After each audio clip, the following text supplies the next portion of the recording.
I am Dr. Virjan Singh. Today I will discuss about first aid.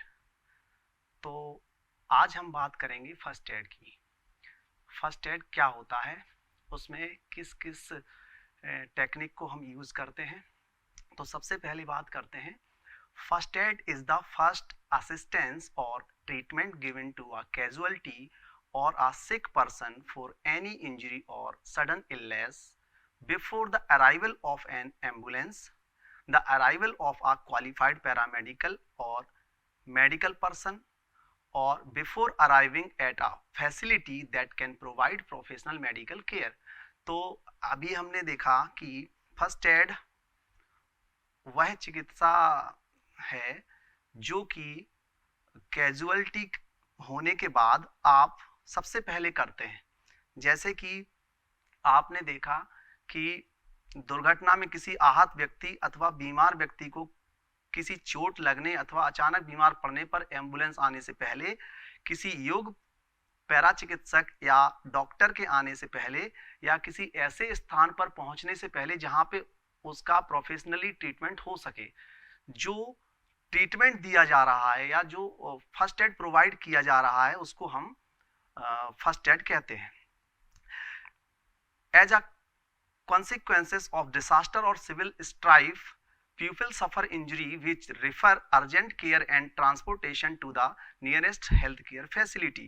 किसी आपदा या जनसंघर्ष के दौरान बहुत से लोगों को चोटें लग जाती हैं जिसमें उन्हें तत्काल देखभाल और किसी नजदीकी स्वास्थ्य केंद्र या हॉस्पिटल ले जाने की आवश्यकता पड़ती है। प्राथमिक चिकित्सा के उद्देश्य,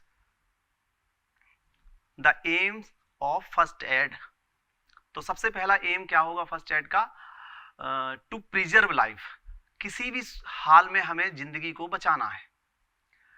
दूसरा, to prevent the worsening of one's medical condition, और उसको जो इंजरी हुई है, वहां पे जो कैजुअलिटी हुई है, उसकी स्थिति को और ज्यादा ना बिगड़ने देना और ज्यादा बिगड़ने से बचाना। थर्ड, टू प्रमोट रिकवरी, और जितना हो सके आप वहां पे ट्रीटमेंट दें जिससे कि उसकी हीलिंग इंप्रूव हो और हीलिंग में हेल्प हो। Fourth, to help to ensure safe transportation to the nearest health care facility. इसके बाद पीड़ित को निकटतम स्वास्थ्य केंद्र ले जाने के लिए सुरक्षित वाहन की व्यवस्था करना। ठीक है, तो ये चार मुख्य हमारे प्राथमिक चिकित्सा के उद्देश्य हैं। इसके बाद द फर्स्ट एडर, प्राथमिक चिकित्सा प्रदाता क्या है? प्राथमिक चिकित्सा प्रदाता, तो a first aider is the term describing any person who has received a certificate from an authorized training body indicating that he or she is qualified to render first aid। प्राथमिक चिकित्सा प्रदाता वह व्यक्ति है जिसके पास किसी प्राधिकृत प्रशिक्षण निकाय का प्रमाण पत्र हो जिसमें यह उल्लेख किया गया हो कि वह योग्यता प्राप्त प्राथमिक चिकित्सा प्रदाता है। Saint John Ambulance Association and the Indian Red Cross Society are awarded to candidates who have attended a course of theoretical and practical work and who have passed a professionally supervised examination। Saint John Ambulance और Indian Red Cross Society द्वारा जारी प्राथमिक चिकित्सा प्रमाण पत्र उन अभ्यर्थियों को दिया जाता है जिन्होंने सैद्धांतिक एवं प्रायोगिक कार्यों के पाठ्यक्रम में भाग लिया है और उन्होंने किसी विशेषज्ञ की निगरानी में यह प्राथमिक चिकित्सा परीक्षा उत्तीर्ण की है। ठीक है, तो ये फर्स्ट एड है, फर्स्ट एडर है, प्राथमिक चिकित्सा प्रदाता। इसके बाद हम बात करते हैं first aid and law. First aid देने के बारे में हमारे देश में क्या कानून है? तो सबसे पहले इसमें हम बात करेंगे first aid and the law, Indian good Samaritan protection guideline. अक्सर क्या होता है फर्स्ट एड के दौरान रोड एक्सीडेंट हुआ है, कैजुअलिटी हुई है, तो लोग हेल्प नहीं करते हैं। लोगों को ये भय रहता है कि कहीं ना कहीं हमें कोई कानूनी कार्रवाई के लिए जाना पड़ेगा, पूछताछ होगी, या फिर हमें किसी भी उलझन में नहीं फंसना, तो लोग उसको निगलेक्ट करके निकल जाते हैं। ठीक है, तो इसके लिए एक कानून बना, Indian good Samaritan protection guideline. सैमरिटन मतलब उदार व्यक्ति, सैमरिटन का मतलब है उदार व्यक्ति, या वह व्यक्ति जो किसी को फर्स्ट एड प्रोवाइड करता है, किसी की हेल्प करता है। बाय स्टैंडर्ड मतलब आसपास खड़े हुए लोग। तो दो टर्म यहां पे आएंगे। A good Samaritan in legal terms refer to someone who render first aid in an emergency to an injured person on a voluntary basis। वैधिक रूप से एक अच्छा और उदार व्यक्ति वह है, किसी ऐसे व्यक्ति को कहा जाता है जो कि आपात की स्थिति में पीड़ित व्यक्ति की सहायता स्वैच्छिक तौर पे करता है। The ministry of Indian transport and highway has published the Indian good Samaritan and Bystanders Protection Guideline in the Gazette of India in May 2015. Notification number 2503/35/101/2014, dated 12th मई 2015। तो सड़क परिवहन एवं राजमार्ग मंत्रालय ने मई 2015 में भारत के राजपत्र में the Indian good Samaritan and bystander protection guideline प्रकाशित की थी।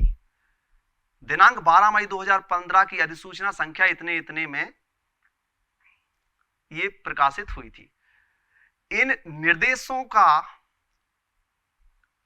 The guidelines are to be followed by hospitals, police and other authorities for the protection of good Samaritan. तो इन निर्देशों का अनुपालन उदार व्यक्तियों की सहायता करने के लिए, रक्षा करने के लिए अस्पतालों, पुलिस एवं अन्य प्राधिकारियों द्वारा किया जाना अपेक्षित है। और सभी लोगों को, जो उदार व्यक्ति हैं, जो किसी की मदद कर रहे हैं, तो माननीय उच्चतम न्यायालय ने इन दिशा निर्देशों को दिनांक 30 मई 2016 को अनुमोदित किया, और इस प्रकार वे इस भूभाग के कानून बन गए जो सभी राज्यों में बाध्यकारी हैं। ठीक है, तो ये एक नियम बना जो कि 30 मार्च 2016 को बना, और सभी जगह ये लागू है, जिस वजह से जो कैजुअलिटी होती है, रोड ट्रैफिक एक्सीडेंट होते हैं, उनमें कैजुअलिटी की मदद हो सके, सिक पर्सन की हेल्प हो सके, उसकी सहायता के लिए ये सारा कानून बनाया गया। ठीक है, अब इसमें मुख्य रूप से 4 गाइडलाइंस हैं। ठीक है, तो सबसे पहले फॉलोइंग गाइडलाइन आर इंक्लूडेड। ठीक है, तो फर्स्ट, आ बाय स्टैंडर्ड और good Samaritan including an eye witness of uh road accident may taken and injured to the nearest hospital and should be allowed to leave immediately. अगर कोई चश्मदीद और bystander और good Samaritan किसी road accident में घायल व्यक्ति को अस्पताल ले जाता है, तो उस बायस्टैंडर्ड या गुड सैमरिटन को तुरंत जाने की अनुमति प्रदान की जाती है। उसको तुरंत ही जाने दिया जाता है, उससे कोई फॉर्मेलिटी नहीं कराई जाती है। The eyewitness has to provide his address. जो चश्मदीद है, जिसके सामने इंसिडेंट हुआ है, प्रत्यक्षदर्शी है, वो अपना एड्रेस प्रोवाइड करा के, अपना पता लिखवा के वहां से जा सकता है। No question are to be asked. उससे कोई प्रश्न नहीं किया जाएगा। अक्सर लोगों के बीच यही डर रहता है, अक्सर लोग यही करते हैं कि निकल जाते हैं कि कौन कानूनी कार्रवाई में फंसे। ठीक है, तो ऐसा नहीं है।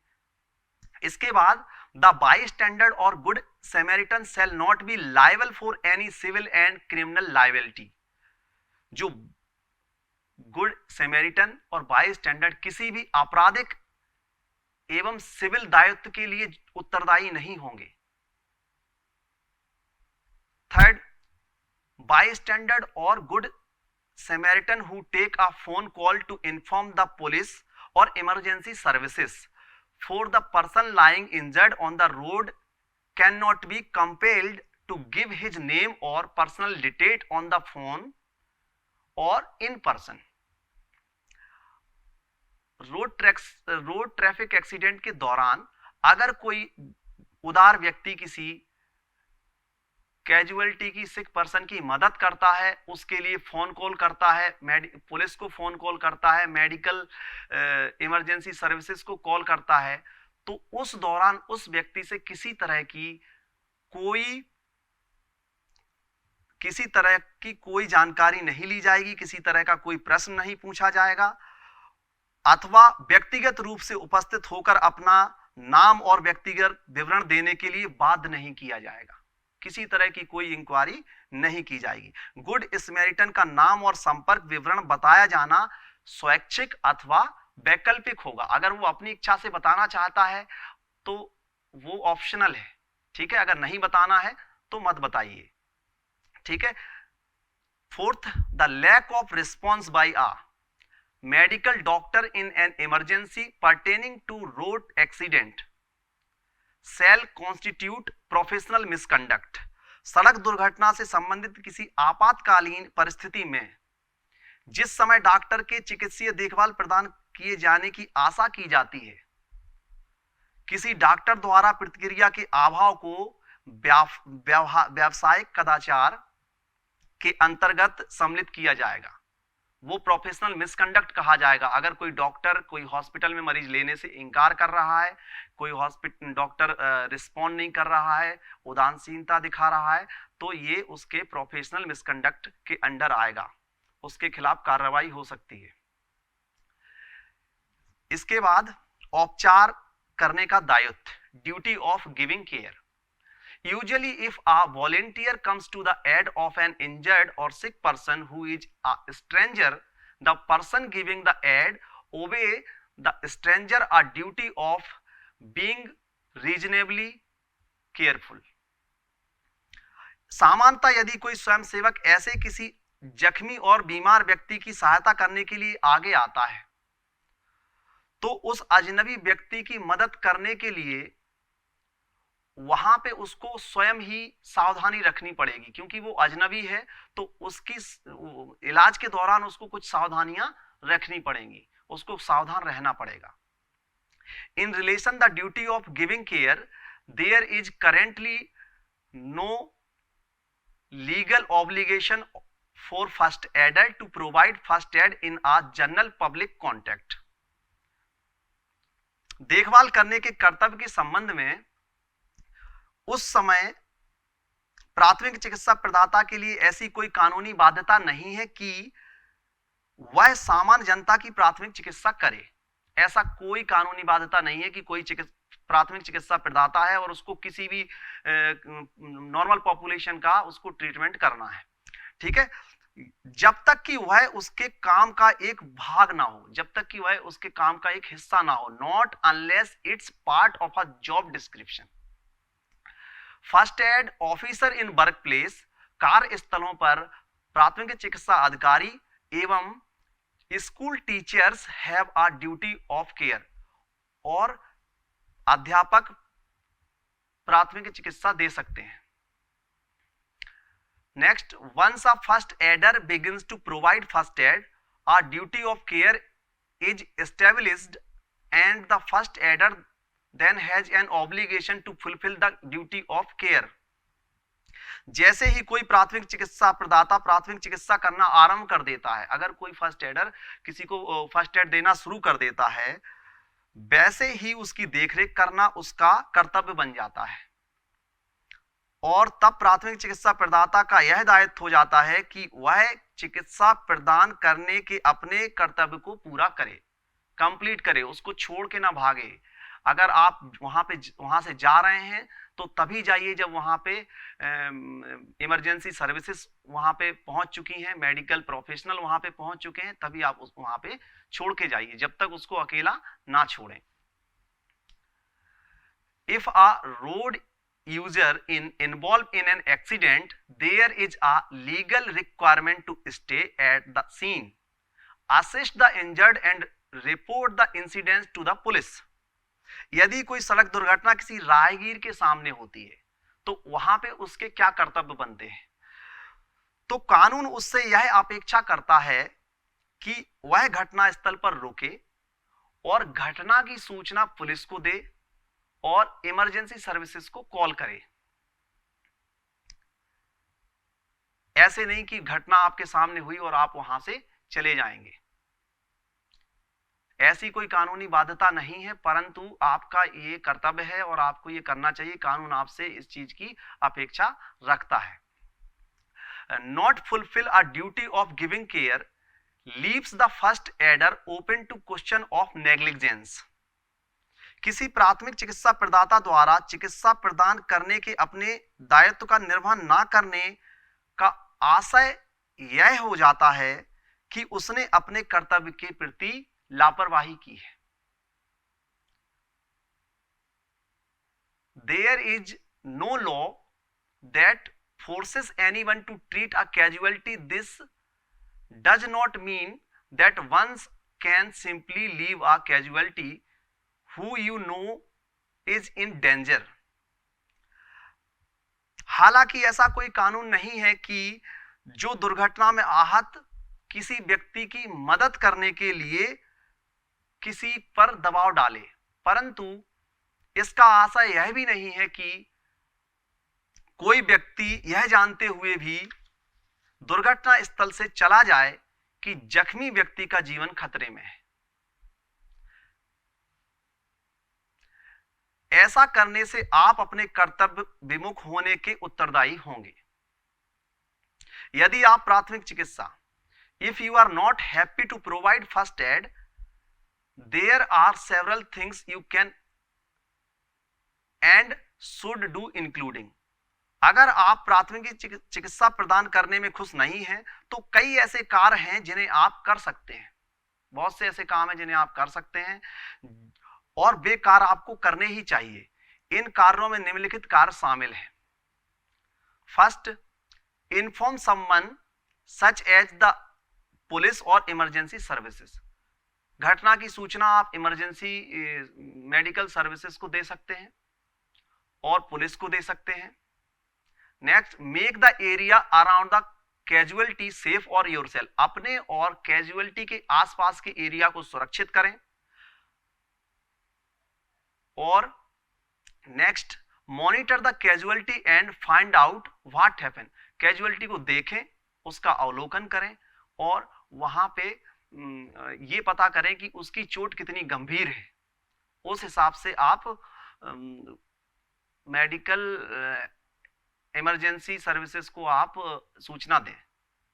इसके बाद fourth, comfort the casualty. Casualty को आश्वासन दें और उसको पीड़ित को सांत्वना एवं राहत प्रदान करें। Next, consent of the person in need. जरूरतमंद व्यक्ति की सम्मति। आप बिना कंसेंट के किसी का फर्स्ट एड नहीं कर सकते। उस दौरान उसकी सहमति होना जरूरी है। अब इसके क्या नियम है? इसमें एक नियम है कि अगर कोई कैजुअलिटी बेहोश है, अवचेतन अवस्था में है, तो आप उसका कंसेंट कैसे लेंगे? तो उसके लिए क्या नियम है आगे देखते हैं। और दूसरी एक चीज आती है कि अगर कोई कैजुअलिटी 18 साल से कम है तो उसका कंसेंट कैसे लेंगे? उसका कंसेंट आप उसके गार्जियन या फिर जो भी उसका बड़ा फैमिली मेंबर उसके साथ है उसका कंसेंट लेंगे। और a conscious person has the right to either refuse और एक्सेप्ट केयर। कोई कॉन्शियस व्यक्ति, सचेतन व्यक्ति को यह अधिकार है कि वह प्राथमिक चिकित्सा स्वीकार करे अथवा उसे अस्वीकार कर दे। ये उसका राइट है। वो आपकी केयर को मना भी कर सकता है। अगर उसको केयर नहीं चाहिए तो आप वहीं पे खड़े रहिए। ऐसा नहीं कि उसको केयर नहीं चाहिए तो आप भाग जाएंगे। वहां पे खड़े रहिए और पुलिस को कॉल करिए, इमरजेंसी को कॉल करिए, ताकि वो लोग आके इस सब चीजों को हैंडल करें। If the person is conscious, you must ask for his consent before commencing any first aid. अगर पेशेंट कॉन्शियस है, बातचीत कर रहा है, तो आप उससे पूछ सकते हैं कि हम आपको फर्स्ट एड दें या आपकी कोई मदद करें। अगर वो हाँ कहता है तो आप फर्स्ट एड शुरू कर सकते हैं। If he refuse your help, अगर वह आपकी मदद से मना कर देता है, stay nearby and call the police, वहीं पे खड़े रहिए और पुलिस को कॉल करिए, एंड इमरजेंसी सर्विसेज को कॉल करिए, who can then deal with the situation, वो लोग आके सिचुएशन से डील करेंगे। If the person is under 18, it is best to obtain consent from his parents और गार्जियन। अगर कोई 18 साल से कम है तो उसके पेरेंट्स का कंसेंट लें और उसके गार्जियन का कंसेंट लें। इफ दे आर प्रेजेंट, अगर वो लोग वहां पे मौजूद हों तब। If they refuse your help, stay nearby and call the police and the emergency services. अगर वो आपके चिकित्सा को अस्वीकार कर देते हैं तो आप वहां पे कॉल कर सकते हैं पुलिस को और इमरजेंसी एम्बुलेंस को कॉल कर सकते हैं। वो लोग वहां पे आके सिचुएशन को हैंडल करें, तब जाके आप वहां से जाइए। If the person is unconscious, महत्वपूर्ण बात यह है कि अगर कोई पर्सन अनकॉन्शियस है, अवचेतन अवस्था में है, बेहोश है, और उसको आप कैसे कंसेंट लेंगे? तो उस समय कानून क्या कहता है? तो अनकॉन्शियस है और अनेबल टू फॉर्मली कंसेंट, और कंसेंट के लिए वो कंसेंट फॉर्म कैसे भरेगा, कंसेंट कैसे देगा, वो अपनी सहमति कैसे देगा? His consent is inferred and you can then give the necessary first aid. उस समय आप उसका,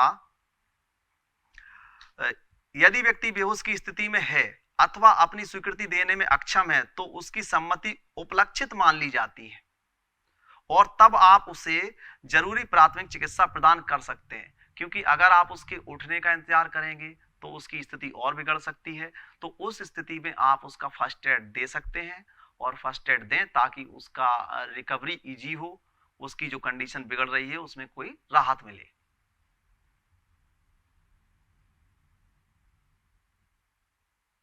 प्राइवेसी, गोपनीयता का क्या महत्व है?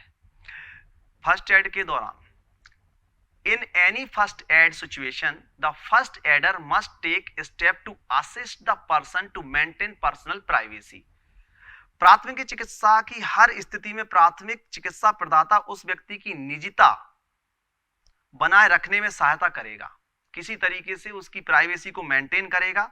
इसका मतलब this mean things like keeping crowd away, putting up a screen if necessary.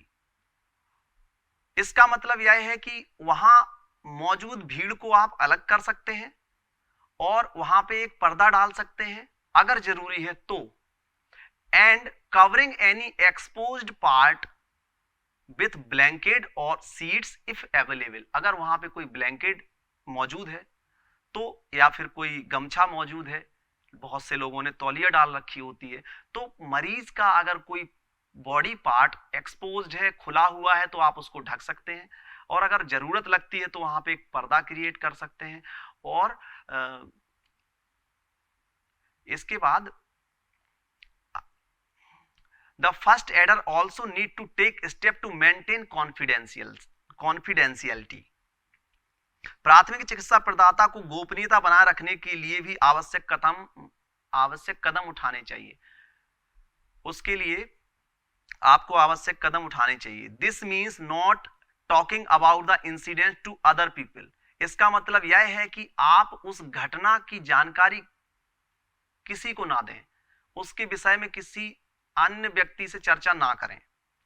और answering question from the media, और मीडिया कर्मी के क्वेश्चन के आंसर तब तक ना दें unless you have permission from the person involve in the accident. जब तक कि उस व्यक्ति की सहमति ना हो जो कि इंसिडेंट्स में इन्वॉल्व है, एक्सीडेंट में इन्वॉल्व है, तब तक आप किसी मीडिया कर्मी से उसके किसी भी तरह की कोई जानकारी ना दें। negligence. If a volunteer comes to the aid of an injured or sick person who is a stranger, the person giving the aid obey the stranger a duty of being reasonably careful.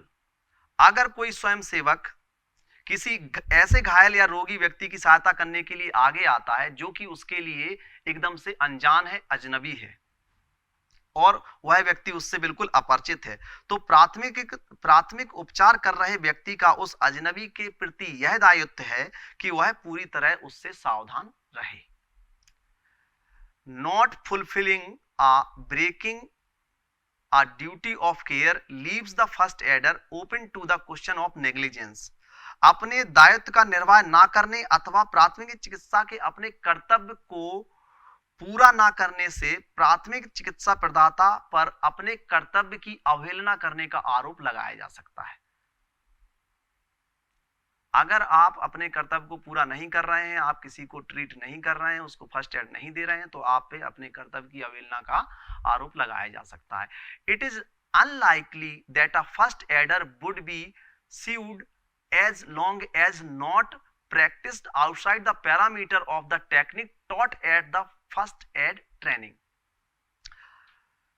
यदि उसे प्राथमिक चिकित्सा में प्रशिक्षण के दौरान सिखाई गई तकनीकों का प्रयोग नहीं करता है, अगर वह व्यक्ति प्राथमिक चिकित्सा प्रदाता अपने प्रशिक्षण के दौरान फर्स्ट एड की ट्रेनिंग के दौरान सीखी हुई टेक्निक्स का प्रयोग नहीं करता है, अपने दायित्व का निर्वहन ना करने अथवा प्राथमिक चिकित्सा के अपने कर्तव्य को पूरा ना करने से प्राथमिक चिकित्सा प्रदाता पर अपने कर्तव्य की अवहेलना करने का आरोप लगाया जा सकता है. यह संभव है कि प्राथमिक चिकित्सा प्रदाता यदि उसे प्राथमिक चिकित्सा के दौरान सिखाई गई तकनीकों का इस्तेमाल नहीं करता है, प्रयोग नहीं करता है, तो उस पर वाद चलाया जा सकता है, सूट चलाया जा सकता है, उस पर मुकदमा दायर किया जा सकता है. बहते हुए पानी में अपने हाथों को लेके जाएं और हाथों को गीला करें. इसके बाद अपने हाथों पे apply soap on wait hand, गीले हाथों में साबुन को अप्लाई करें. उसके बाद अपनी हथेलियों को रब करें और हथेलियों को रब करने के बाद उसको चारों तरफ घुमाएं, उसको आगे पीछे रब करें और उंगलियों के बीच में रब करें और अपने नाखूनों को एक दूसरी पाम पे जाके रगड़ें. अपने नाखूनों को, फिंगर टिप को प्रॉपर क्लीन करें. इसके बाद फिर वापस पानी से भिगोएं, पानी से साफ करें और फिर अपने हाथों को एक क्लीन टॉवल से सुखाएं. तो ये विशेष आपको कुछ स्टेप आपको फॉलो करने हैं जो कि इस पीपीटी में दे रखा है. 1 2 3 4 8 स्टेप हैं. ठीक है. तो इसके बाद इफ नो ग्लव और प्लास्टिक बैग आर अवेलेबल, अगर आपके पास प्लास्टिक बैग और ग्लव अवेलेबल नहीं है तो इस स्थिति में आप क्या करेंगे? इंस्ट्रक्ट द सिक और injured person as to what he can do himself. जो सिक पर्सन है, बीमार व्यक्ति है, उस व्यक्ति को उस समय आप बोलेंगे कि आप खुद से क्या कर सकते हैं. अगर वो खुद से कुछ कर पा रहा है, जैसे कि अपना माउथ ओरल कैविटी को क्लियर कर पा रहा है, अपना कुछ सामान यहाँ से वहाँ कर पा रहा है, तो वो उसको खुद करने के लिए बोले, ताकि जैसे कहीं से ब्लड बह रहा है तो वहाँ पे आप डायरेक्ट कांटेक्ट में ना आए. आप कोशिश करें कि उसको बोलें कि आप अपने हाथ से इस घाव को या फिर कट को दबाइए जिससे कि ब्लीडिंग ना हो. ठीक है. ये हम इसलिए करते हैं क्योंकि पेशेंट के ब्लड से अगर आप डायरेक्ट कांटेक्ट में आएंगे और अगर आपकी स्किन में कहीं पे कोई कट है, कहीं पे कोई खरोंच है, तो उससे उस पेशेंट का इन्फेक्शन आपकी बॉडी में ट्रेवल कर सकता है, जिससे क्या होगा, कुछ ब्लड ट्रांसमिटेड डिसऑर्डर होते हैं तो वो हो सकते हैं, जैसे कि हेपेटाइटिस है, HIV है, HBsAg है. इन सारी बीमारियों को ध्यान में रखते हुए हम लोग ये सब चीजें अवॉइड करते हैं, किसी बॉडी फ्लूइड के कांटेक्ट में आना अवॉइड ही करते हैं. Try to avoid contact with blood or body fluid as much as possible when you give first aid. तो उस समय हर हालत में हमें ये कोशिश करनी है कि हम किसी पेशेंट के direct blood or body fluids के, बॉडी फ्लूइड्स मतलब समझ में आया, यूरिन है, स्टूल है, सलाइवा है, तो इसके कांटेक्ट में हमें नहीं आना है, ठीक है। You may decide not to give help if you cannot ensure avoiding contact with blood or body fluids। अगर आपको किसी भी स्थिति में ऐसा लग रहा है कि आप बॉडी के फ्लूइड्स और ब्लड के कांटेक्ट में आने से बिल्कुल ही नहीं बच सकते हैं, आपको लग रहा है कि अगर हमने ट्रीटमेंट दिया तो 100% हमारे हाथों में ब्लड लगेगा, तो ऐसी स्थिति में आप स्वतंत्र रूप से उसको प्राथमिक चिकित्सा प्रोवाइड करने से पहले, प्राथमिक चिकित्सा देने से पहले मना कर सकते हैं। It is good to have glove in your first aid kit. अगर आपकी किट में ग्लव है तो ये बहुत अच्छी बात होगी और होने ही चाहिए। Use a sticking plaster, bandage or clean cloth to protect any cut or wounds you may have yourself. अगर आपकी बॉडी में चिकित्सा के दौरान कोई कट लग जाता है या फिर वहां पे कुछ आपको पहले से घाव है तो उसको कवर करें एक चिपचिपे बैंडेज से, चिपकाने वाले बैंडेज से उसको पूरा कवर करें, क्योंकि अगर आप उसको कवर नहीं करेंगे तो क्या होगा, इन्फेक्शन में spread through break in your skin, और जो स्किन ओपन है उसके द्वारा इन्फेक्शन आपकी बॉडी में ट्रेवल कर जाएगा। Next, wear shoe to protect your feet from infection.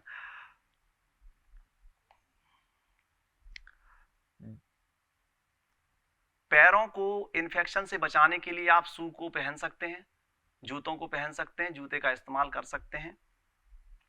Use lots of clean water to rinse out any blood or other body fluids that splashes into your eyes or mouth straight away. अगर चिकित्सा के दौरान, प्राथमिक चिकित्सा के दौरान किसी casualty का ब्लड या कोई बॉडी फ्लूइड, वॉमिटस जैसे कि उल्टी कर देता है या कुछ ऐसी चीज आपके बॉडी पार्ट्स पे गिरती है, आंखों में गिरती है, आपके चेहरे पे गिरती है, तो उस स्थिति में आप सादा पानी से उसको, बहुत सारे पानी से उसको धोएं, उसको साफ करें। Dispose of used material appropriately and clean up any body spill because it can cause infection to other। प्रयुक्त सामग्री का उपयुक्त रूप से निस्तारण करें जो आपने प्राथमिक चिकित्सा के दौरान यूज की हैं। रक्त कणिकाओं को अच्छे से धो लें जो कि वहां पे लगी हुई हैं, उन जो ऑब्जेक्ट आपने यूज किए हैं उनमें लगी हुई हैं, क्योंकि वो दूसरे व्यक्ति को अफेक्ट कर सकती हैं, दूसरे व्यक्ति को इन्फेक्शन कर सकती हैं।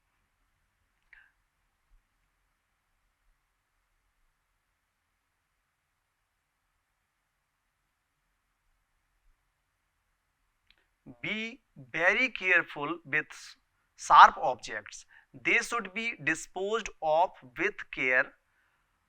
बहुत ही सावधानी के साथ हमें नुकीले एवं धारदार ऑब्जेक्ट्स को डिस्कार्ड करना चाहिए, क्योंकि वो किसी दूसरे मेडिकल स्टाफ को, हेल्थ कर्मी जो हैं, सफाई कर्मी जो हैं, हाउसकीपिंग स्टाफ हैं, उनको इंजरी उसकी वजह से हो सकती है। तो धारदार चीज़ों को डिस्कार्ड हम बहुत ही सावधानी के साथ करेंगे, वरना उससे उनको इन्फेक्शन हो सकता है, सफाई के दौरान वो चीज़ उनको चुभ सकती है, ठीक है। Dispose of any soiled bandage carefully, put them in a plastic bag और डस्टबिन एंड देन बर्न और बरी देम। अगर कोई बहुत गंदा बैंडेज वहां से बचता है, आपने प्राथमिक चिकित्सा की, उस समय ब्लड से सना हुआ या ब्लड से भीगा हुआ कोई बैंडेज वहां पे पड़ा हुआ है, तो उसको एक प्लास्टिक बैग में रख के डस्टबिन में डाल सकते हैं, या फिर उसको जला सकते हैं, या फिर उसको मिट्टी के नीचे दबा सकते हैं। ये सब करने से वो इन्फेक्शन किसी दूसरे को नहीं होगा। Be careful not to use dirty or contaminated materials to treat ill or injured person, as these can pass on disease from one person to another. और प्राथमिक चिकित्सा के दौरान कोई भी चीज हम रीयूज नहीं करेंगे, जैसे कि निडल, ब्लेड को हम रीयूज नहीं करेंगे, क्योंकि वो डायरेक्ट ब्लड के कांटेक्ट में आती है और उसको रीयूज करने से किसी व्यक्ति को इन्फेक्शन हो सकता है जिसको आप वापस से ट्रीटमेंट कर रहे हैं। ठीक है, तो उस दौरान आपने उसको एक ही मरीज में यूज करना है, एक ही मरीज को ट्रीट किया और उसको डिस्कार्ड कर दिया। जैसे डिस्कार्ड करने की मैंने आपको टेक्निक बताई, उसको जला देना है या फिर उसको मिट्टी के नीचे दबा देना है। ठीक है, तो इन चीजों का विशेष ध्यान देना है, वरना ये किसी के लिए बहुत डेंजर हो सकते हैं, लाइफ खराब हो सकती है अगर कोई ब्लड ट्रांसमिटेड डिसीज किसी को हो गया। ठीक है, you can sterilize material by placing it for 10 minutes in boiling water or running it through a flame a few times. अगर आपको कोई ऑब्जेक्ट आप यूज करते हैं या उसको आपको रीयूज करना है, जैसे कि नाइफ है या फिर कोई ऐसी चीज है जिसको आप फेंकना नहीं चाहते हैं, आर्टरी वगैरह है, फोर्सअप है, टांके लगाने की समय जो प्रयोग की जाने वाली आर्टरी फोर्सअप, ठीक है, तो वो चिटिल है, ये सब कुछ इंस्ट्रूमेंट हैं, इनको आप रीयूज करते हैं तो इनको स्टरलाइज किया जाता है। स्टरलाइज का मतलब होता है जीवाणु रहित, पहले से उसमें जो बैक्टीरिया है उसको कैसे हमें स्टरलाइज करना है। इसके लिए दो मेथड यहाँ पे बताए गए हैं। सबसे पहले हमें उसको 10 मिनट तक पानी में गर्म करना है, या फिर आप उसी चाकू को आग के बीचों बीच ले जाके उसको चारों तरफ से गर्म कर सकते हैं। इसके बाद वो जीवाणु रहित हो जाएगी और आप उसको रीयूज कर सकते हैं। आपातकाल की स्थिति में आप उसको रीयूज कर सकते हैं। वैसे तो हमें सिंगल टाइम ही यूज करनी है इन सब चीजों को। फर्स्ट एड किट होना बहुत जरूरी है। अगर फर्स्ट एड किट नहीं होगी तो हम कैसे किसी का ट्रीटमेंट कर सकते हैं, कैसे किसी को फर्स्ट एड दे सकते हैं। तो a well stocked first aid kit can help you respond effectively to common injuries and emergency.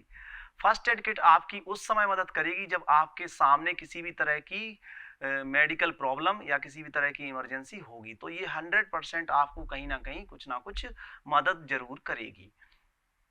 तो keep at least one first aid kit in your home, office and one in your car.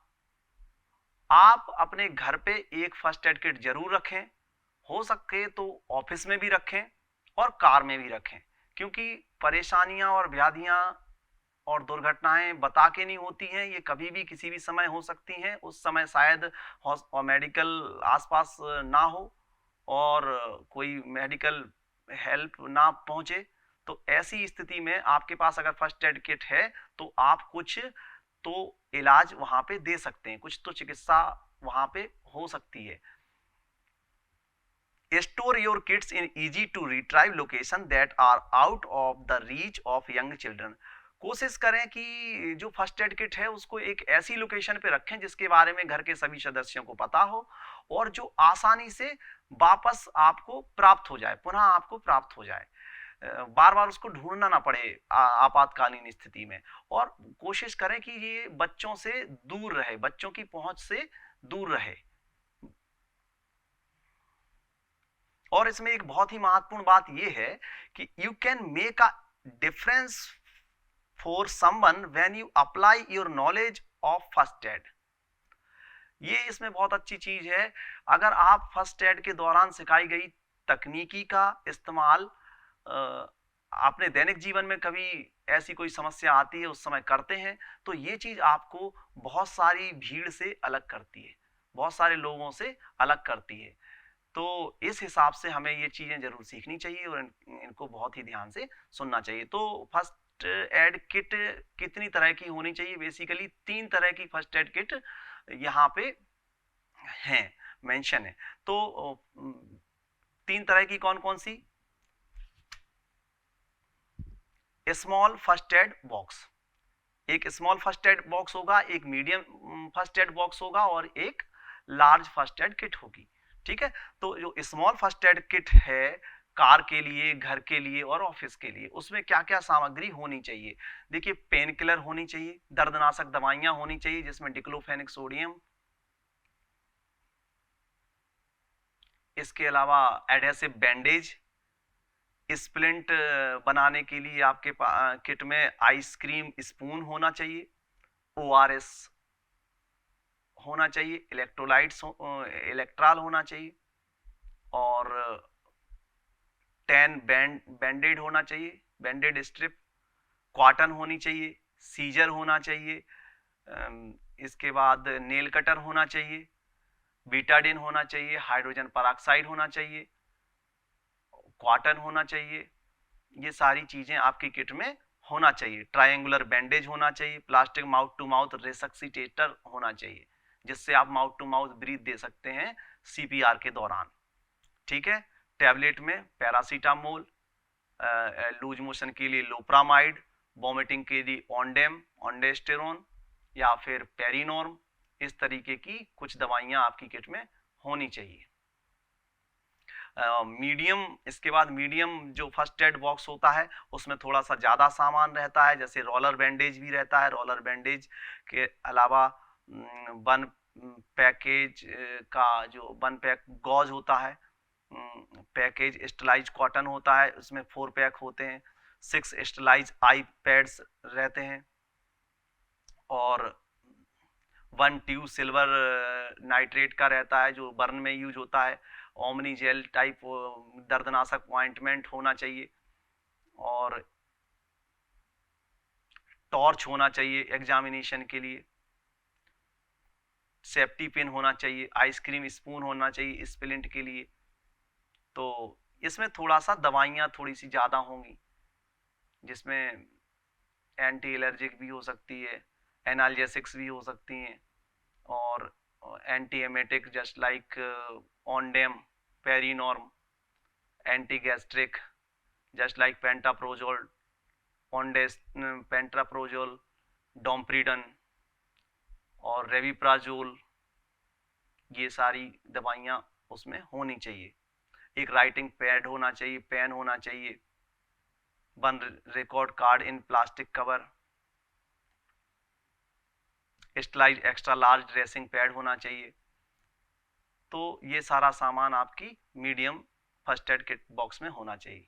इसके बाद large first aid box, इसमें 18 स्लाइज finger dressing होनी चाहिए, 24 स्लाइज foot और hand dressing pads होने चाहिए, 20 स्लाइज large dressing होनी चाहिए, 4 स्लाइज फर्स्ट एड फील्ड ड्रेसिंग होनी चाहिए, 100 एडहेसिव ड्रेसिंग स्ट्रिप होने चाहिए, 6 रोलर बैंडेज 5 सेंटीमीटर की होनी चाहिए, और 12 ट्रायंगुलर बैंडेज होनी चाहिए। उसी सामान का जो अमाउंट है, उसकी जो क्वांटिटी है वो थोड़ी सी ज़्यादा होगी, और क्योंकि आप एक लार्ज पॉपुलेशन को कवर कर रहे हैं, किसी टूर्नामेंट को कवर कर रहे हैं या फिर किसी मैराथन को कवर कर रहे हैं, तो उस दौरान आपकी को लार्ज किट की आवश्यकता होगी। वहाँ पे थोड़ा सा सामान ज़्यादा होगा और कुछ एडवांस चीज़ें भी हो सकती हैं, क्योंकि ये इस तरह की जो किट रहती है वो घर पे रखना पॉसिबल नहीं है। इसको हम लोग अक्सर जो एम्बुलेंस होती है या फिर किसी जो जैसे कि कोई किसी टीम का कोई डॉक्टर है या टीम के साथ कोई ट्रैवल कर रहा है, जो आप मतलब बहुत सारे लोग हैं, स्पोर्ट्स में अक्सर ये इस तरीके की किट को हम लोग कैरी करते हैं, क्योंकि उसमें काफ़ी सारे लोग हैं, किसी को भी कोई प्रॉब्लम हो सकती है और वो आप ऐसी जगह हैं वहाँ पे सामान नहीं मिल पा रहा है। ठीक है, तो इसके बाद ये लार्ज किट होगी। अब इसके बाद हम बात करेंगे ड्रेसिंग एंड बैंडेज की। फर्स्ट एड किट की बात हुई, इसके बाद बात करेंगे ड्रेसिंग एंड बैंडेज। तो uh dressing is a protective covering applied to a wound. Dressing वह चीज है जिसको हम किसी घाव, जिसके माध्यम से हम किसी घाव को कवर करते हैं, घाव को बचाते हैं, उसके ऊपर उस चीज को लपेटते हैं। तो उससे क्या होता है, प्रिवेंट इन्फेक्शन, इन्फेक्शन का बचाव हो जाता है। एब्जॉर्ब डिस्चार्ज, और वो डिस्चार्ज जो उससे पानी आ रहा है या फिर पस आ रही है या फिर ब्लड आ रहा है, उसको एब्जॉर्ब कर लेता है।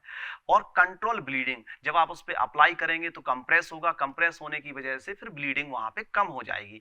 अवॉइड फर्दर इंजरी, और वापस उसमें री इंजरी ना हो, इससे वो बचाव करती है। तो ड्रेसिंग इसलिए हमें करनी चाहिए और इस पेन को भी ये चीज रिड्यूस करती है। ठीक है, तो ड्रेसिंग आपने इसमें देखा, dressing is a protective covering applied to a wound, prevent infection, absorb discharge just like pus and blood, control bleeding, avoid further injury and reduce pain. Pain में भी ये आराम देती है और वापस री इंजरी ना हो उस जगह पे जो जहाँ पे पहले से लगी है। अगर ड्रेसिंग नहीं करेंगे, खुला रहेगा तो थोड़ा सा कुछ लगेगा और वापस ब्लीडिंग होने लगेगी। An efficient dressing should be sterile and have a good degree of porosity to allow for oozing and sweating.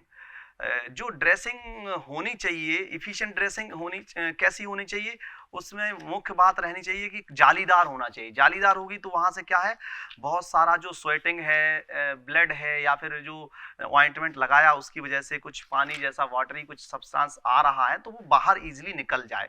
और एक चीज इसमें बहुत ज्यादा ध्यान रखने योग्य है कि स्टेराइल होनी चाहिए। ऐसे नहीं कि कोई गंदा है और उस पर काफी कुछ लगा हुआ है और पहले से वो गीली हुई ड्रेसिंग है और बहुत पुरानी है, उसको आप घाव पे लगा देंगे, ऐसा नहीं। स्टेराइल होनी चाहिए। स्टेराइल का मतलब जीवाणु रहित, उसमें किसी भी तरह का बैक्टीरिया वायरस नहीं होना चाहिए, जो कि बिल्कुल एक प्लास्टिक कवर में या फिर पेपर कवर में बंद होगी और स्टेलाइज होके ही वहां से आएगी। या फिर इसको ऑटोक्लेव मशीन से कई हॉस्पिटल्स में या फिर क्लिनिक में उसको पकाया जाता है, उसको स्टेलाइज किया जाता है। ठीक है, अभी हम इसके आगे देखेंगे टाइप्स ऑफ ड्रेसिंग। तो सबसे पहले इसमें हमने देखा कि एडहेसिव ड्रेसिंग मतलब बैंडेड, जिसको हम इजीली चिपका सकते हैं, आसानी से चिपकाई जा सकती है। These style dressing consist of a pad of absorbent gauze of cellulose held in place by a layer of adhesive material. इस विसंक्रमित ड्रेसिंग में सेलुलोज की एक अवशोषक पट्टी होती है जिसे चिपकाने वाले पदार्थ की एक परत द्वारा रोके रखा जा सकता है। विसंक्रमित एडहेसिव ड्रेसिंग को कागज या प्लास्टिक के कवर में रखा जाता है। इस पट्टी को चिपकाने से पहले घाव के आसपास की त्वचा पूरी तरह सूखी होनी चाहिए और पट्टी के सभी किनारों को दबाकर चिपका देना चाहिए। तो sterile adhesive dressing are supplied in paper और प्लास्टिक कवर, क्योंकि ये अगर प्लास्टिक कवर और पेपर में नहीं होगा तो इसमें एयर के कांटेक्ट में होगा तो कई तरह के बैक्टीरिया वायरस उसमें जाके चिपक जाएंगे और वो घाव को कंटेमिनेटेड कर सकते हैं। इसलिए ये प्लास्टिक कवर या पेपर के कवर में होते हैं। आपने देखे होंगे बैंडेड, जो आप इजीली किसी छोटा मोटा चोट लगता है जैसे कि आपको पीपीटी में ये यहाँ पे दिख रहा है। This surrounding skin must be dry before application and all the edge of the dressing passed firmly down. इसके बाद non adhesive dressing. Non adhesive dressing कैसी होती है, जिसको जो चिपकती नहीं है, जिसको हम बाहर से लगाते हैं गॉज पे लपेट के, कॉटन वूल में लपेट के, चारों तरफ उसके बैंडेज को लपेट के हम उसको अप्लाई करते हैं। अक्सर इस तरीके की ड्रेसिंग बड़े घावों में की जाती है, जो लार्ज वुंड रहते हैं उनमें अप्लाई की जाती है। तो रेडीमेड स्टेराइल ड्रेसिंग होती है, एक तो बनी बनाई आती है और दूसरी कई बार बनाई जाती है। जैसे कि कोई क्लिनिक है, हॉस्पिटल है, वहां पे बहुत सारा यूज होता है, बार बार यूज होता है, तो वो लोग उसको खुद से बनाते हैं। ठीक है, और जो अगर आप फर्स्ट एड किट में स्टेराइल बैंडेज ही रखें, क्योंकि नॉन एडहेसिव रखें बट स्टेराइल रखें, क्योंकि आपका पता चले कि वो 10 दिन या महीने भर या 2 महीने या 6 महीने भी ना यूज हो तो वो बेकार हो जाएगी। ठीक है, तो रेडीमेड स्टेराइल ड्रेसिंग जो रहता है, the dressing consist of layer of gauze covered by a pad of cotton wool and with an attach roller bandage to hold it in position. इस पट्टी में जाली की कई परतें होती हैं। इस गॉज के ऊपर कॉटन वूल की एक गद्देदार परत भी होती है और इसे अपने स्थान पर रोके रखने के लिए यह रोलर बैंडेज से जुड़ी होती है। The dressing is enclose and sealed in protective covering. और जैसा कि पहले बताया कि इस तरीके की ड्रेसिंग एक सील बंद होगी और प्रोटेक्टिव कवरिंग के अंदर होगी। इसके बाद गॉज ड्रेसिंग। गॉज ड्रेसिंग क्या होती है, जैसे अभी हमने बताया था कि गॉज को बनाते हैं, उसमें क्या रहता है, एक गॉज रहता है और उसमें कॉटन वूल को लगाते हैं, फिर उसमें बैंडेज चारों तरफ लपेटते हैं जिससे वो गद्दीदार और थोड़ा सा मोटा थिक, जिसकी वजह से क्या होता है, बहुत ज़्यादा ब्लीडिंग हो रही होती है तो उसको वो एब्जॉर्ब कर लेता है, उसको सोख लेता है और ब्लीडिंग वापस, आसपास ब्लड नहीं बहता है। घाव बड़ा होता है, जो बड़े घाव होते हैं उसमें अक्सर ये यूज होती है। पंचर वुंड जिसको कहते हैं, पंचर वुंड मतलब जैसे किसी चीज में होल होना और वहां से बहुत ज्यादा, जैसे एब्डोमेन में है, जैसे कि स्टेप वुंड है या फिर किसी गन शॉट इंजरी है, इस तरीके की इंजरी में ये यूज होती है। Gauze in layer in commonly use as a dressing for large wounds as it is very absorbent. देखिए ये बहुत ज्यादा एब्जॉर्बेंट रहती है, जो भी वहां पे बहेगा उसको आसानी से ये सोख लेगी। Soft and pliable, it is liable to adhere to the wound, however it may assist the clotting of blood, और ये ब्लड की क्लॉटिंग में मदद करती है। सबसे अच्छी इसकी खास बात ये रहती है कि ये ब्लड की क्लॉटिंग में हेल्प कर रही होती है, ठीक है, हेल्प करती है कहीं ना कहीं।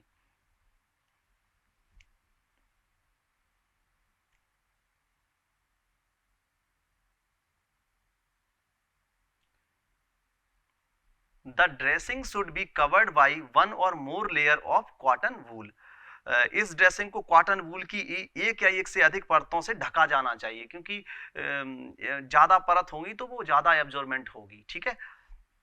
इसके बाद एक जो ड्रेसिंग रहती है जिसको कहते हैं इम्प्रोवाइज ड्रेसिंग। इम्प्रोवाइज ड्रेसिंग का क्या मतलब होता है, तात्कालिक या काम चलाऊ ड्रेसिंग, जो कि सामग्री के अभाव में अक्सर यूज होती है। इस तरह की ड्रेसिंग में हम क्या करते हैं, these can be formed from any clean soft absorbent material such as a clean handkerchief, a piece of linen, a clean paper or cellulose tissue. They should be covered and retain in position. तो इस dressing को किसी भी प्रकार की साफ मुलायम अवशोषक सामग्री जो कि सोख लेने वाली है, जैसे कि साफ रूमाल, लिनन या कोई लिनन का कोई टुकड़ा या फिर साफ कागज या सेलुलोज टिश्यू से इसको बनाया जा सकता है, और घर में यूज होने वाली चीजों से इसको आसानी से बनाया जा सकता है। और इसको बनाने के बाद आपने इससे ड्रेसिंग कर दी और इसको उसी पोजीशन में रोकने के लिए आप जूते के फीते, कोई बैंडेज, इस ड्रेसिंग को ऐसी उपलब्ध सामग्री से ढकना चाहिए जो इसे अपने स्थान पर बनाए रखे, जैसे कि सूलेस वगैरह है, टाई है, रुमाल है, गमछा है, ऊपर से उसको लगा सकते हैं। जैसे कि आपको डायग्राम में ये चीज शो हो रही है, देखिए इसमें इसने सूलेस को यूज किया है, ये व्हाइट कलर का यहाँ पे इसने ड्रेसिंग की हुई है। ये ड्रेसिंग पैड बनाया जो कि हैंकी भी हो सकता है और कोई और क्लॉथ हो सकता है, ठीक है। बस बेसिकली इसमें ध्यान देने योग्य ये बात है कि गंदा ना हो, कहीं से भी उठा के आप इसको नहीं लगाएंगे, उसको लगाने से बेटर है कि आप पेशेंट के ही कपड़े को यूज करें, किसी कपड़े को उसका फाड़ लें टुकड़े को और लगा दें। ऐसे नहीं कि सड़क से उठा के उसको लगा देंगे तो उससे नुकसान हो सकता है और वुंड कंटामिनेटेड हो सकता है। इसके बाद how to apply a dressing. You should cover a wound with a dressing as this help to prevent infection. Hygiene always come first. Always wash your hand. Dressing को करने से पहले हमें किन बातों का विशेष ध्यान रखना है, आपके हाथ क्लीन होने चाहिए ड्रेसिंग करने से पहले और ड्रेसिंग करने के बाद। हाइजीन का, हैंड हाइजीन का विशेष ध्यान रखना है ऑलवेज, और अपने हाथों को पेशेंट को टच करने से पहले धोएं और उसके बाद धोएं, ये चीज। दूसरी, इस हर प्रकार के घाव को हमेशा मरहम पट्टी से ढककर रखना चाहिए, क्योंकि ऐसा करने से संक्रमण में सहायता मिलती है, इन्फेक्शन ना होने से बचाव होता है। इसके बाद wash your hand before and after taking care of the patient. वही बात है जो मैंने आपको अभी बताई है कि आप जब भी मरीज को टच करेंगे उससे पहले आप हाथों को धोएंगे, और जैसे ही आप उसका ट्रीटमेंट पूरा कंप्लीट करेंगे इसके बाद धोएंगे, बिना किसी चीज को टच किए हुए। ऐसे नहीं कि आप ट्रीटमेंट कर रहे हैं और मोबाइल को टच कर रहे हैं, आपने पेन को टच कर रहे हैं या फिर अपना और कोई वॉलेट को टच कर रहे हैं, अपनी किसी चीज को टच ना करें। हाथों को इस तरीके से रखें जब तक कि आपके हाथ क्लीन ना हो जाए। किसी दूसरे जो आपका हेल्पर है उसको बोले कि इस पे सैनिटाइजर डाले, अगर आप सैनिटाइज करना चाहते हैं तो फिर उस पर सैनिटाइज करके फिर इसके बाद ही किसी चीज को आप अपनी टच करें, वरना इस तरीके से रखें। ठीक है, put on glove if available, और अगर ग्लव आपके पास उपलब्ध हैं, आपके पास ग्लव्स उपलब्ध हैं तो ये बहुत अच्छी बात होगी, और उनको पहन लें। You can also use a clean plastic bag, और आप अगर ग्लव्स अवेलेबल नहीं है तो प्लास्टिक बैग को भी प्रयोग कर सकते हैं थोड़ी देर के लिए। Try not to come in contact with the person blood and other body fluids, जैसे कि हमने पिछली पीपीटी में बात करी कि किसी भी तरह के फ्लूइड से, ब्लड से डायरेक्ट कांटेक्ट में हमें नहीं आना है, ये हमारी कोशिश होनी चाहिए। देखिए ट्रीटमेंट के दौरान कुछ भी हो सकता है, बचाव बहुत किया जाता है, पर फिर भी कई बार इस तरीके केसेस देखे गए हैं कि लोग पॉजिटिव हो जाते हैं, लोगों को नीडल लग जाती है। देखिए वो एक अलग बात है, पर सावधानी हमारे हाथ में है तो हमें सावधानी उसमें रखनी है। The dressing must be covered with adequate pads of cotton wool extended well beyond them and retained in position by a bandage strapping. Dressing को कॉटन वूल से समुचित पैड से ढकें, उन्हें घाव के ऊपर पूरा फैलाएं और किसी बैंडेज या किसी इम्प्रोवाइज पट्टी से बांधकर उसे अपने स्थान पर बनाए रखें। इसके बाद बात करेंगे बैंडेज। बैंडेज क्या होता है? Bandage is a fairly long strip of material such as gauze used to protect, immobilise, compress, support a wound और injured body part.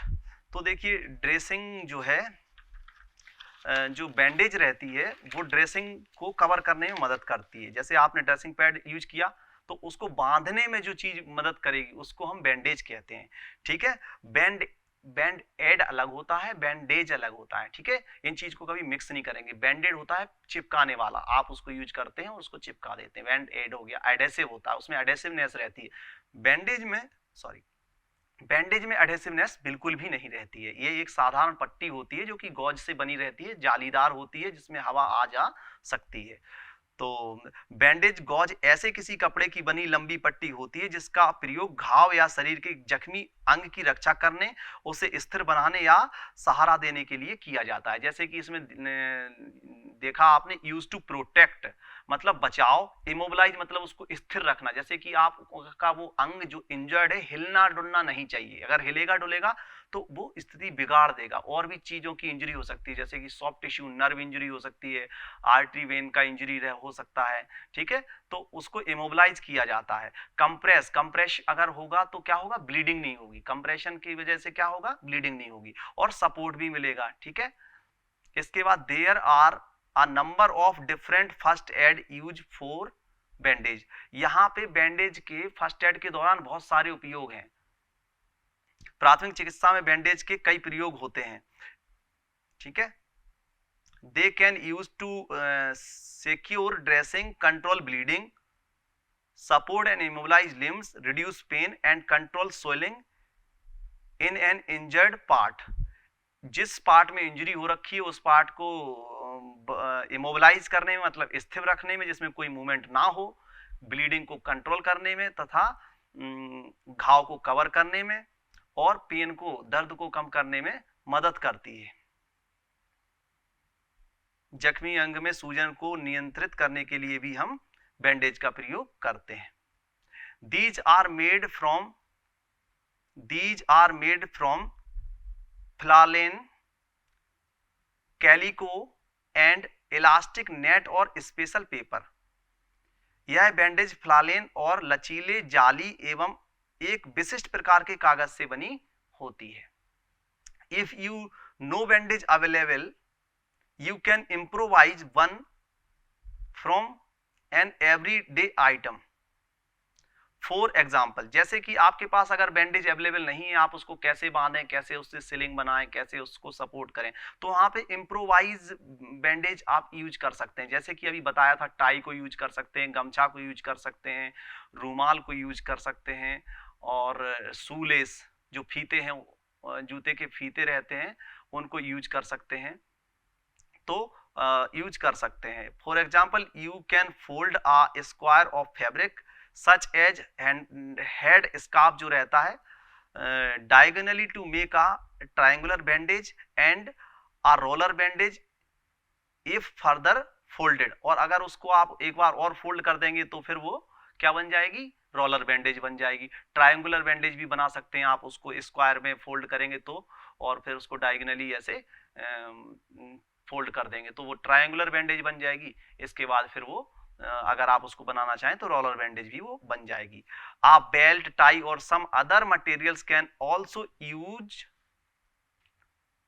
As an improvised bandage. ठीक है, इसके बाद bandage should be apply firm enough to keep dressing and splint in position but not as a tight as to cause injury to the part or to impede the circulation of the blood। देखिए इसमें एक बहुत महत्वपूर्ण बात बताई गई है, इसका हमें विशेष ध्यान देना है। कभी भी किसी तरह की बैंडेज आप यूज करते हैं वह इतनी टाइट नहीं होनी चाहिए कि आपका सर्कुलेशन इम्पेयर्ड हो जाए, वहां पे सर्कुलेशन जो है बहुत अच्छे से ना हो, ब्लड की चाल जो है उसमें रुकावट हो जाए। तो इससे हमें बहुत ज़्यादा जो है सावधान रहना है किसी भी तरह की बैंडेज को बांधने से पहले। ऐसे नहीं कि बहुत टाइट आप उसको बांध देंगे।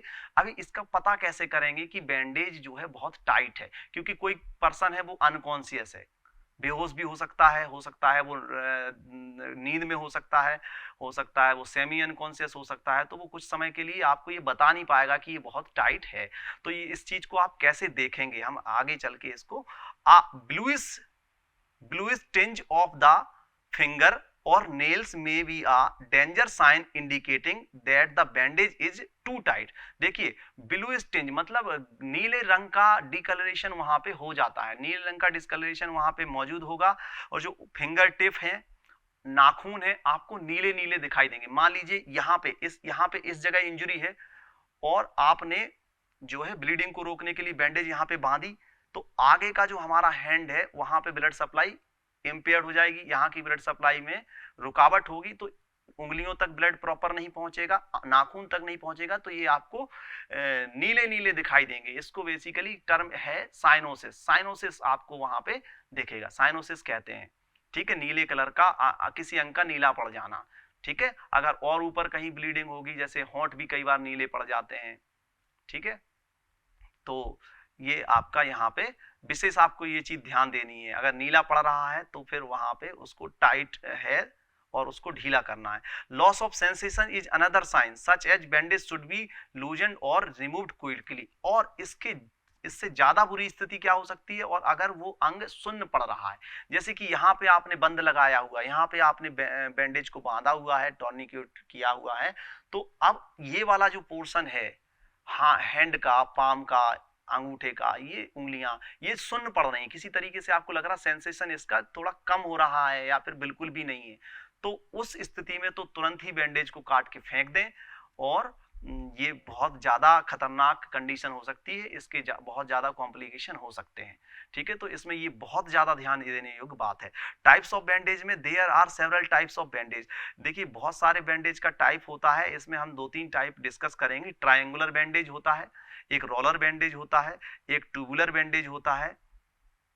ठीक है, और फिर इसके बाद ब्रॉड बैंडेज हो सकता है 2 फोल्ड का, और नैरो बैंडेज हो सकता है। देखिए ये बैंडेज ये होता है, देखिए ये आपको पीपीटी में यहाँ पे शो हो रहा है।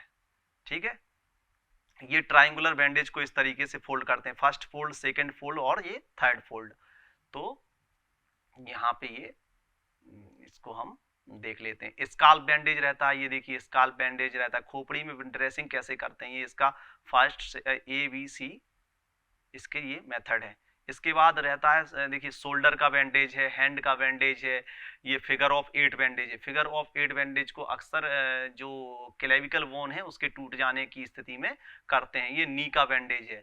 ठीक है, तो इसका कुछ टेक्निक हम प्रैक्टिकल क्लासेस में कवर करेंगे, अभी आप लोग इसको एक बार देख लीजिए किस तरीके से। ठीक है, स्कैल्प देखा, शोल्डर देखा, हैंड देखा, फिगर ऑफ 8 बैंडेज देखा, जो कि क्लेविकल के टूटने से, कॉलर बोन के टूटने की स्थिति में हम लोग करते हैं, और कई बार इसको पसलियों की टूटने की स्थिति में भी हम लोग करते हैं। ठीक है, नी बैंडेज।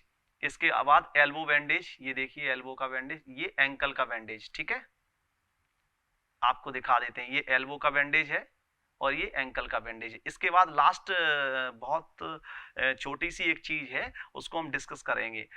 इसको हम कहते हैं सिलिंग। सिलिंग्स क्या होती है उसको थोड़ा सा हम लोग समझेंगे। A sling is a device used to support the keep still immobilize an injured part of the body।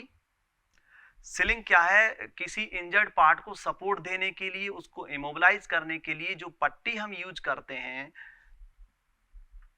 जिसको हम सिलिंग कहते हैं। इसको हम गलपट्टी भी कह सकते हैं। जैसे कि हाथ में कोई फ्रैक्चर हो जाता है तो एक ऐसे हम उसको हैंग कर देते हैं ताकि हाथ को वो हाथ को कैसे संभालेगा, हाथ लटका रहेगा तो शोल्डर में पेन आ जाएगा, तो उसको हम असिस्ट करने के लिए यहाँ से एक बैंडेज को ऐसे बांध देते हैं, उसको हम लोग आर्म सिलिंग कहते हैं।